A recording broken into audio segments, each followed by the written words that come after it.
Salut à tous, bienvenue sur Saiyan Adventures. Aujourd'hui, petit déballage. Voilà, la Grandista de Badak. Donc, les Grandista, moi, j'aime pas, mais je vous les ai toutes faites parce que voilà, hein, je sais que ça fait plaisir. Et donc, on va voir ce que ça donne, honnêtement. Alors, moi, je l'ai vu exposer au Japon. Elle est stylée. Les cheveux sont pas top. Donc, on va aller voir ça en détail. Et voilà, donc, déjà, première chose hein, que je peux déjà vous dire avant que je la déballe. Il n'aura pas les cheveux dorés, vu qu'il n'aura pas les cheveux brillants vu qu'ils sont noirs. Donc à moins qu'il nous ait mis un effet noir brillant, je trouve ça dégueulasse. Mais pour l'avoir vu, non. Alors la boîte fait son poids. Hein. Donc la petite boîte du Badak que j'ai ramené du Japon. Je l'ai payé 2400 yens. Donc ça fait 24 francs. Ça doit faire dans les 20 euros à peu près. 21 euros, quelque chose comme ça. Donc au Japon, si on cherche bien, c'est quand même bien moins cher. Hein. Surtout pas aller dans les premiers magasins quand vous allez à Akihabara, sinon vous vous faites sécher. Voilà, faut bien chercher. Donc on va aller ouvrir ça et on va regarder ce que ça donne. À toutes.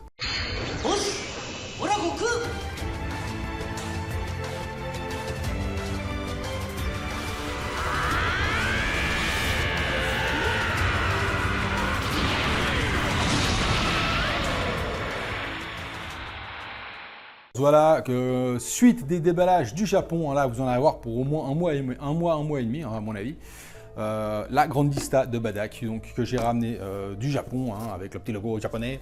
Voilà, donc je suis pas très Grandista comme vous le savez. Pour ceux qui découvrent la chaîne, bah, vous le savez aussi. Vous le découvrez maintenant. Les Grandista, c'est pas ma cam du tout.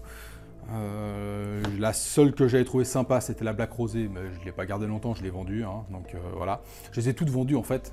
La Black, elle a suivi le même parcours. Hein. Je l'ai eu et j'ai fait l'unboxing et je l'ai dégagé. Donc est-ce que celle-ci va me faire craquer? Est-ce que ce sera peut-être la première Grandista que je vais garder? On va voir. Là j'ai vu la Goku. La Goku, vous la verrez jamais ici. Enfin la Goku standard, hein, où il est juste avec les cheveux noirs. Vous n'aurez jamais l'unboxing parce qu'elle me plaît absolument pas. Et je trouve que c'est juste un pompage total de la SSJ en fait, tout simplement. Ils ont juste changé la tête et puis les couleurs, donc c'est tout. Donc je voyais pas du tout la peine d'aller me prendre la tête à l'acheter et essayer de la revendre. Tandis que la Badak, je sais que si je veux la revendre, ça sera pas un problème. Donc la Badak, hein, donc la boîte, hein, comme d'habitude, assez grande, les Resolution Soldier Grandista. Elle pèse son poids, hein, elle est bien là. Pour l'avoir vu dans des UFO catchers au Japon, c'est franchement pas mal. Elle a un gros défaut, je vais vous dire. Je vous l'ai dit dans la vidéo de présentation. Quelque chose que moi je trouve personnellement dégueulasse. Donc, alors, celle que j'ai vue exposer, c'était vraiment moche. Donc j'espère que celle-ci ce sera un peu atténuée. Donc gros carton de protection, on sort tout ça. Donc les Grandista comme d'habitude, hein, des trucs énormes qu'on sait pas où foutre tellement elles sont grandes.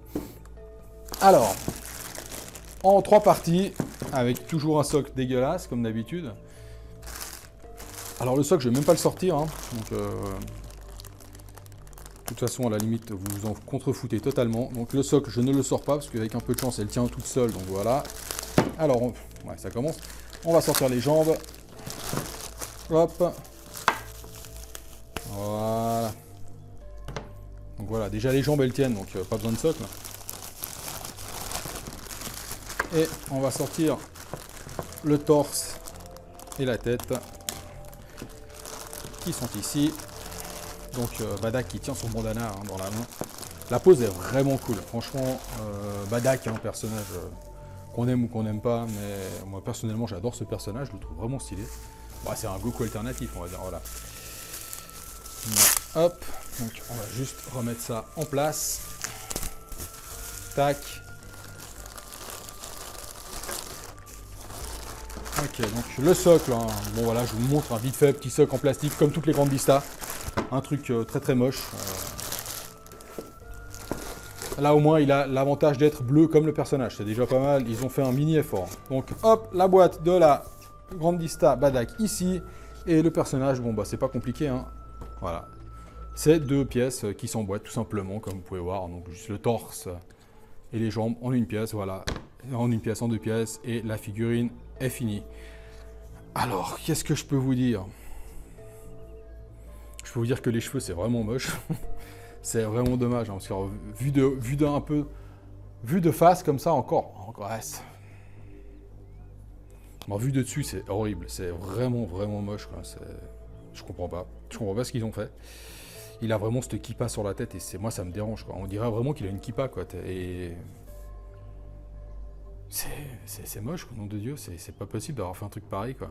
Je pense que c'est cet effet ligne qu'ils ont fait dessus et qui tranche totalement avec le sens des cheveux. C'est affreux, je pige pas, c'est la première de Goku en fait, enfin, il a la tête de Goku, hein. C'est les premières où, ils arrivent, où ça sort un effet pareil. Et moi ça me dérange énormément. Après la figure en elle-même, franchement, elle tabasse, hein. Elle est vraiment, vraiment, vraiment classe. Au niveau des peintures, bon déjà, comme d'habitude, hein, voilà, c'est grande dista, c'est pas petit A, petit sta. Au niveau des ombres, déjà, rien que sur ces trucs rouges là qu'il a sur ses bottes, là, ces espèces de foulards rouges qu'il a autour des bottes, ses chaussettes. Donc là, c'est rempli de nuances, hein, donc du rouge foncé, vraiment dans les creux, dans les détails, en fait, dans les plis de la botte. Il y a vraiment plein de nuances de couleurs. Ses bottes, le bout de ses bottes vertes aussi, hein, il a quelques nuances dessus. Son pantalon, hein, qui a vraiment un effet un peu tissu, pas textile comme les résines par exemple, hein, mais quand même un petit effet strié qui est vraiment assez bien foutu, hein, donc avec énormément de muscles, de muscles dessinés. Voilà, il a son petit cul ici, hein, là, avec sa petite queue qui sort derrière. Alors par contre sur le pantalon vraiment aucune nuance, hein, il est vraiment bleu, mais comme un effet sprayé un peu, c'est assez spécial, mais ça donne vraiment bien. Ensuite donc son armure de Saiyan, donc voilà, donc verte. Alors ça par contre c'est juste vert, hein. Là il y a pas de nuance. Vert, son plastron est bleu foncé qui déteint un peu sur le bleu moins foncé, on peut même pas dire que ça arrive sur du bleu roi, hein. Voilà, donc après donc les espèces de bretelles qui sont vertes avec des petites égratignures dessus. Donc ces straps au poignet, donc la même chose que autour des bottes, hein, donc vraiment rouge avec plein de nuances rouge foncé. Donc on sent qu'il est bien vénère, hein, il serre bien les poings. Son bandana qui est assez stylé, donc qui fait ouais. Le bandana qui est sympa. Par contre, faut pas le regarder de près parce que c'est vraiment un gros pâté de plastique assez dégueulasse, hein. On va se demander comment il pourrait mettre ça sur le front parce que là ça fait vraiment épais, quoi. C'est vraiment pas un fil en fait. C'est un gros pâté en bas, vous pouvez le voir, vous le verrez sur les photos. Ça fait un peu gros paquet. Par contre, au niveau de la peau, alors vraiment beaucoup de nuances de couleurs, hein, sur la peau. Ça part vraiment de la couleur chair, couleur peau, à plus foncé aux jointures des muscles. C'est vraiment bien foutu. Ça, il n'y a rien à dire, hein. Dans le dos aussi, pareil. Donc la petite bosse qu'il a dans le dos, là, qui est plus foncée. Les cheveux, bon, tout simplement noirs, hein, avec, alors donc il y a des raccords donc, mais qui ont été masqués. Donc voilà, au moins ils ont fait l'effort d'essayer de les masquer. Par contre, devant là, vraiment pas, hein. Donc où il y a la kippa, où il y a ces trois mèches qui partent, où il y a la kippa qui s'arrête. Donc là, il y a comme une espèce de ligne qui est vraiment... Je pense déjà, ça fait vraiment dégueulasse en fait. C'est peut-être ça le souci en fait, hein. C'est que la kippa est vrai que j'ai appelé ça la kippa. La kippa est vraiment plate et après ça fait une bosse en fait. Et c'est vraiment pas top. Cette petite mèche là, on voit carrément le trou où elle a été mise. Le visage est vraiment cool, donc avec sa cicatrice, son scooter qui est bien stylé, transparent, hein, donc voilà, rien à dire. Après, quelques défauts de peinture, hein, donc là j'ai la queue, le brin de la queue, moi, qui dépasse sur l'armure, donc là, puis une belle coulure, hein, pas un petit truc dégueulasse, vous le verrez sur les photos, c'est pas très très joli. Et puis son plastron, il y a des endroits où la peinture, elle bave un peu à l'intérieur, ou alors il y a des petits bouts qui sont pas peints. Bon bah voilà, c'est des trucs de... C'est des produits de grande... Voilà, c'est produit en masse, et puis ça... Là, c'est pas des gars qui les peignent à la main, donc c'est produit en masse, et puis voilà, bon après, sur certaines, il y a des défauts, c'est tout à fait normal, on va dire, à la limite, et pour le prix, de toute façon. Hein. Voilà, les grandes distas, pour le prix, pour la taille de la figue et pour le prix que c'est normal qu'il y ait des défauts, c'est pas possible autrement. Voilà, sinon, ça serait beaucoup plus cher. Mais honnêtement, à part cette kippa dégueulasse, voilà, vu comme ça te claque vraiment. Vu comme ça, c'est dégueulasse. Je la trouve vraiment belle. Honnêtement, je vais pas vous dire des conneries, je la trouve vraiment classe. Celle-là, je pense que je vais pas m'en séparer. Juste ses cheveux qui me dérangent, hein. Et j'ai vu un repaint de Chris. Les cheveux, ça, voilà, malgré qu'il fasse le repaint, lui, il peut pas faire quelque chose au niveau des jointures. Donc après, le plastique, ça brûle, hein, donc ça va fondre. C'est pas possible. Malheureusement, je trouve que c'est le gros point noir de la figurine. Après, les défauts de peinture, ça, ouais, bon, ben voilà.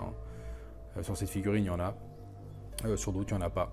Mais sur les grandes distances, j'en vois souvent des défauts de peinture. Parce que bon, bah, comme je vous ai dit, hein, 35 €, une figurine de 35 cm, 40 cm, il y a des défauts, c'est pas possible.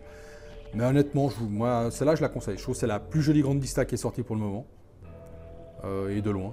Ouais, parce que moi les deux Saiyajin, les deux SSJ, Goku et Vegeta, je les trouve affreuses. La Black est très sympa, mais non. Voilà, je m'en suis séparé quand même. Je la trouve vraiment cool, mais je m'en suis séparé. C'était celle que je gardais le moins, que j'avais vraiment envie de moins le garder. Et par contre, celle-ci est vraiment chouette. Et Bardock, ben voilà, on n'en a pas des masses de Bardock. Hein. La seule que j'ai, c'est la sculpture 5. Et celle-ci, ben, honnêtement, j'en suis content. Voilà. Elle vient du Japon en plus, alors je vais la garder. Je vais vous laisser regarder la vidéo, les amis, les petites photos. Vous allez voir que franchement, c'est quand même un joli produit, hein, même s'il y a pas mal de défauts de peinture. Et puis cette espèce de, voilà, de truc affreux sur la tête. Voilà, donc ça s'annonce bien pour le Goku Migaté. Hein. Voilà. Parce que le Goku standard a ça aussi, donc le Bardock a ça, et le Migaté va avoir le même truc dégueulasse. Et vu que ce sera chrome, les choses, ça va être encore pire. Bref, sur ce, les amis, Bardock vous salue. Et checkez la vidéo, les photos. Facebook, comme d'habitude, si vous n'êtes pas sur le groupe, rejoignez-nous. Instagram, Twitter, faites un don sur Tipeee pour nous aider si vous voulez aider la chaîne. Ça fait toujours plaisir pour le matériel et tout. Voilà. Et mettez la vidéo. Et sur ce, les amis, enjoy. À bientôt. Ciao, ciao.